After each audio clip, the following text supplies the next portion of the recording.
प्रेमचंद प्रेमचंद की आरंभिक शिक्षा फारसी में हुई। प्रेमचंद के माता पिता के संबंध में रामविलास शर्मा लिखते हैं कि जब वे 7 साल के थे तभी उनकी माता का स्वर्गवास हो गया। प्रेमचंद जब 15 वर्ष के हुए तब उनका विवाह कर दिया गया और 16 वर्ष के होने पर उनके पिता का भी देहांत हो गया। प्रेमचंद शादी के फैसले पर पिता के बारे में लिखते हैं कि पिताजी ने जीवन के अंतिम वर्षों में एक ठोकर खाई और स्वने तो गिरे ही, साथ में मुझे भी डुबो दिया और मेरी शादी बिना सोते समझे करा दिया।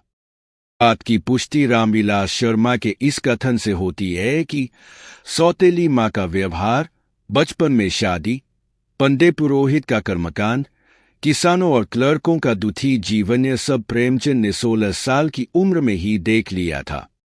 इसीलिए उनके ये अनुभव एक जबरदस्त सच्चाई लिए हुए उनके कथा साहित्य में झलक उठे थे। एक, उनकी बचपन से ही पढ़ने में बहुत रुचि थी। 13 वर्ष की उम्र में ही उन्होंने तिलिस्म होशरुबा पढ़ लिया। उन्होंने उर्दू के मशहूर रचनाकार रतनाथ शरसार, मिर्जा हादी रुस्वा और मौलाना शरर के उपन्यासों से परिचय प्राप्त कर लिया। 2, उनका पहला विवाह 15 साल की उम्र में हुआ। 1906 में उनका दूसरा विवाह शिवरानी देवी से हुआ जो बाल विधवा थीं। वे सुशिक्षित महिला थीं जिन्होंने कुछ कहानियां और प्रेमचंद घर में शीर्षक पुस्तक भी लिखी। उनकी 3 संतानें हुईं, श्रीपत राय, अमृत राय और कमला देवी श्रीवास्तव। 1898 में मैट्रिक की परीक्षा उत्तीर्ण करने के बाद वे एक स्थानीय विद्यालय में शिक्षक नियुक्त हो गए। नौकरी के साथ ही उन्होंने पढ़ाई जारी रखी। उनकी शिक्षा के संदर्भ में रामविलास शर्मा लिखते हैं कि 1910 में अंग्रेजी, दर्शन, फारसी और इतिहास लेकर इंटर किया और 1919 में अंग्रेजी, फारसी और इतिहास लेकर BA किया।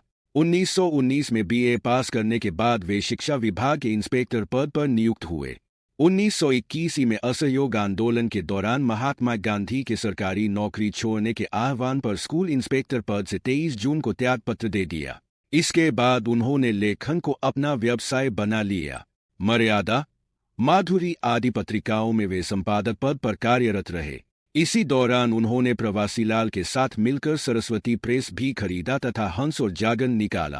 प्रेस उनके लिए व्यावसायिक रूप से लाभप्रद सिद्ध नहीं हुआ।